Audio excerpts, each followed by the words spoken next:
प्रिया जी ने कहा कि 2024 में यह बिल संसद में आ चुका है और आज यहाँ पे अमेंडमेंट हो रहा है। 2024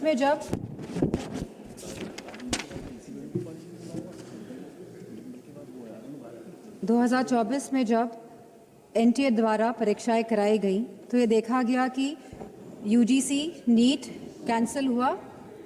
एक दिन बाद जब उस परीक्षा करी गई, CSIR NEET, NET PG, CUET ये सब डिले हुए और कैंसिल हुए।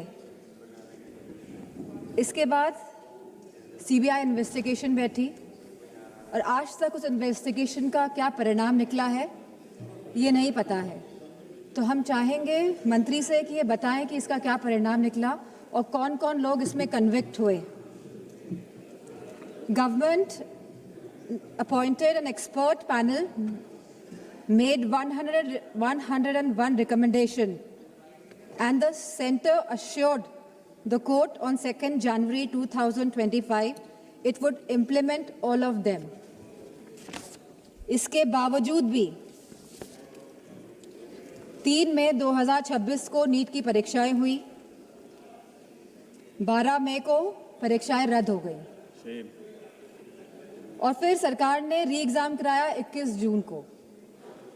लेकिन सवाल इस बात का है कि जब 2024 में कानून बिल पास हो गया था तभी भी ये लीकेज क्यों हुई?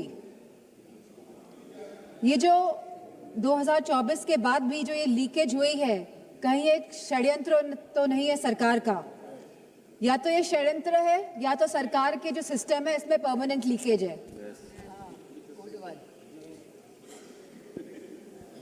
पिछले 2021 से 2026 तक लगभग 90 स्टूडेंट्स ने आत्महत्या की है और इसी के साथ पिछले 40 दिनों में 20 स्टूडेंट्स ने आत्महत्या करी है। और मैं उन सभी का नाम यहाँ लेना चाहूँगी क्योंकि ये आंकड़े नहीं हैं अध्यक्ष जी, ये हमारे बच्चे हैं जिन्होंने अपनी जान गंवाई है इस शिक्षा सिस्टम प्रणाली की वजह से। इनका नाम है चंचल भारती जी, जो ये अब हमारे बीच में नहीं रहे हैं बच्चे, ऋतिक मिश्रा जी, प्रदीप कुमार जी, आकांक्षा चतुर्वेदी जी, शेख सना जी, S Gopika ji, C Vidyanand ji, Simran, are रोशनी, सुशील ढांगे, सिद्धार्थ हेगड़े, अनु कीरथना, भाग्यश्री, अनिष्का पांडे, उमेश माली, रेनू मीना, रिया कुमारी थापा, शिवानी यादव, रीमा बेगम, मैथैली अशोक सोनावने। आज हम सब इसी के साथ सलाम करते हैं, सराहना करते हैं, प्रशंसा करते हैं हमारे युवाओं की, हमारे छात्रों की, हमारे जेनजी की, उनकी हौसले की, उनकी हिम्मत की, जो इस शासन से, इस प्रशासन से डरे नहीं, जिन्होंने मुकाबला किया अहंकारी सरकार के आगे। ये पूरा जंतर मंतर का जो आंदोलन है ये पिछले 1 महीने से ज़्यादा से चल रहा था और बहुत ही शांतिपूर्ण तरीके से चल रहा था। हर स्टेट से बच्चे आ रहे थे, जा रहे थे। 16 तारीख को इसमें अनशन भी करा गया, लगभग 37 स्टूडेंट्स अनशन पे बैठे और इसी के साथ सोनम वांगचुक जी भी इस अनशन पे बैठे। बहुत ही शांतिपूर्ण तरीके से पूरा आंदोलन चल रहा था। समाजवादी पार्टी को पूरा समर्थन था इस आंदोलन का और मैं कहना चाहूंगी कि हमारे सभी युवा समाजवादी पार्टी के सांसद इस आंदोलन में गए, शरीक होने गए और ये कोई पॉलिटिक्स करने नहीं गए थे। जितने भी हमारे युवा सांसद और जितने भी सांसद और एमएलए गए थे, क्योंकि हम साथ खड़े होना चाहते थे इस देश के युवा के लिए, उनके हक के लिए, उनके अधिकार के लिए। इसीलिए हम सब जंतर मंतर पहुंचे। 18 जून को मैं भी जंतर मंतर गई, वहाँ पे सोनम वांगचुक जी से मिली जो आंदोलन में बैठे थे, जो बिना कुछ खाए पिए, जहाँ उनको 16 दिन हो गए थे, अनशन पे बैठे हुए थे सभी बच्चे और सोनम वांगचुक जी। लेकिन 18 जुलाई को सरकार ने क्या किया?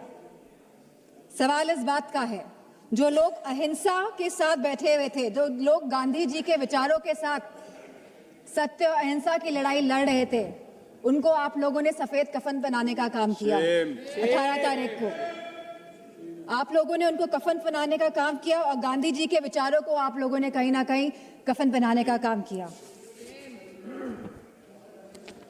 इस देश में लोकतंत्र तो है, लेकिन वाकई में क्या स्वतंत्रता है? सवाल इस बात का है आज। जिस तरह बच्चे आए 20 जुलाई को, और कहां से नहीं आए, हर प्रदेश से बच्चे आए, यूपी हो, बिहार हो, तमिलनाडु हो, आसपास के मध्य प्रदेश हो, सभी स्टेट से, बॉम्बे हो, सभी स्टेट से, सभी प्रदेशों से बच्चे आए, क्योंकि वो सब अपनी एकता दिखाना चाहते थे।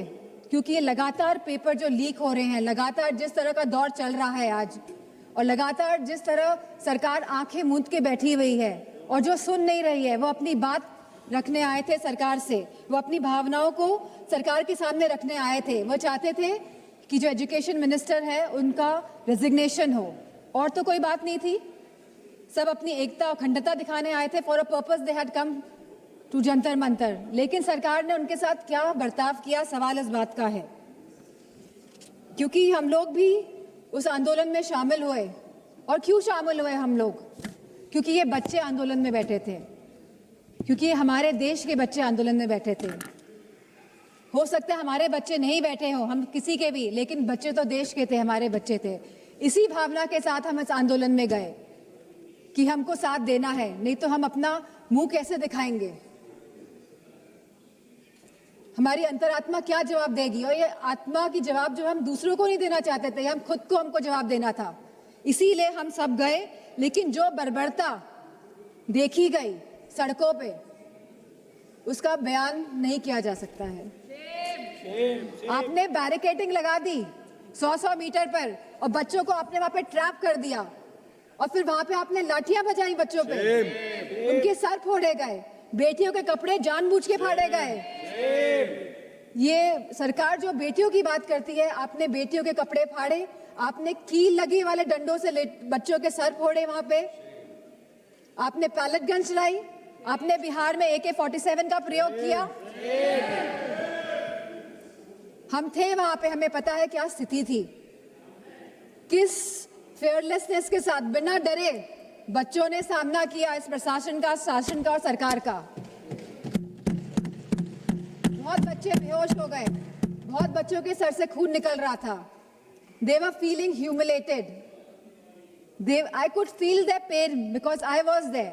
और मैं समझती हूँ जितने भी लोगों ने, जितनी भी माताओं ने, और मैं समझती हूँ पुरुषों ने भी ये रील्स देखी है इंस्टाग्राम में, सोशल मीडिया के माध्यम से, जो भारतीय जनता पार्टी के लोग छुपा नहीं पाए द्वारा, तो सबका दिल कहीं ना कहीं आहत हुआ। सबको चोट पहुंचाने का काम भारतीय जनता पार्टी की सरकार ने किया है इस आंदोलन को लेके। और जिस तरह से बेटियां इस ट्रॉमा से गुजरी हैं, वो बोल नहीं पा रही थी ठीक से, वो सांस नहीं ले पाई थी ठीक से। जिस तरह से आपने छातियों पे बच्चों का वार किया है, मैं समझती हूँ कहीं ना कहीं आप सबके आगे तो आएगा ही है, कोई भूलने वाला है नहीं। यहाँ पे लोग इमरजेंसी की बात करते हैं, 50 साल पहले इमरजेंसी लगी थी और आज भी इमरजेंसी की बात होती है। लेकिन इमरजेंसी अगर वाकई में आप लोगों को देखनी थी तो आप आते हो सड़कों में, देखते कि इमरजेंसी क्या होती है। जहाँ बच्चे खून पसीना बहा रहे थे सड़कों पे, वहां पे आप सब लोग बहुत ही महफूज तरीके से बैठे हुए थे संसद के अंदर। और यहाँ पे बहुत सारे सांसद जो पता नहीं क्या क्या बयान दे रहे हैं बच्चों के लिए, अभद्र भाषा का प्रयोग कर रहे हैं।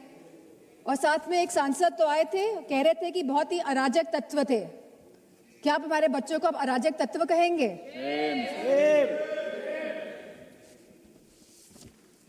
यहाँ पे जो सांसद है वो तो डर के मारे इधर से उधर हो रहे हैं।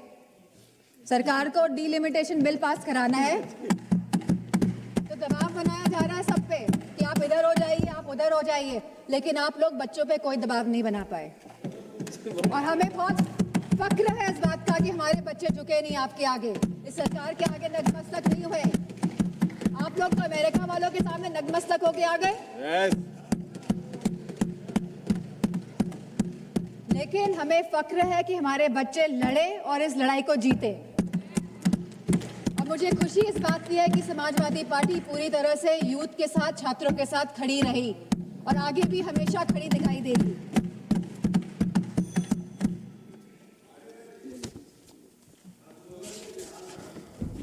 कोई रूल्स और रेगुलेशंस लाने ही है तो ये जो सांसद लोग इधर से संसद के अंदर जो सांसद लोग चाहे लोकसभा और राज्यसभा और इधर से उधर भटक रहे हैं, इसके लिए कोई रूल लेकर आइए, क्योंकि कहीं ना कहीं ये लोकतंत्र को क्षति पहुंचाने का काम कर रहे हैं।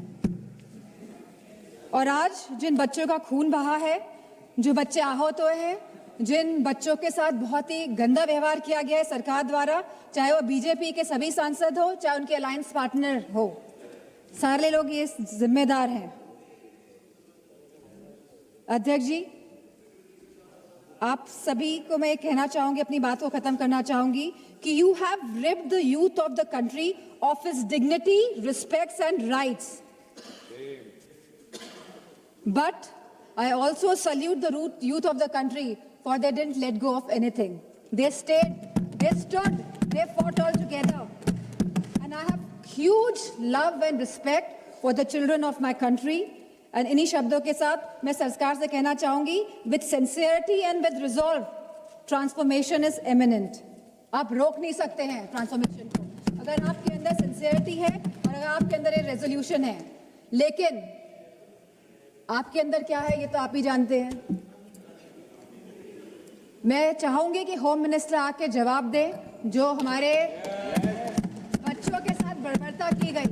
आज आप भारत को डेमोक्रेटिक कंट्री कहते हैं, लेकिन जिस तरह आपने मारा पीटा और आज भी आप चिन्हित करने का काम कर रहे हैं, तो मैं चाहूंगी कि होम मिनिस्टर आए और इस बात का जवाब दे कि आखिरकार दिल्ली की सड़कों में इतने बड़े आंदोलन में जहां सभी बच्चे थे, निहत्थे थे, अहिंसा के भाव के साथ आए थे, बिना किसी अस्त्र और शस्त्र के, आप लोगों ने इतना हिंसा का प्रयोग क्यों किया?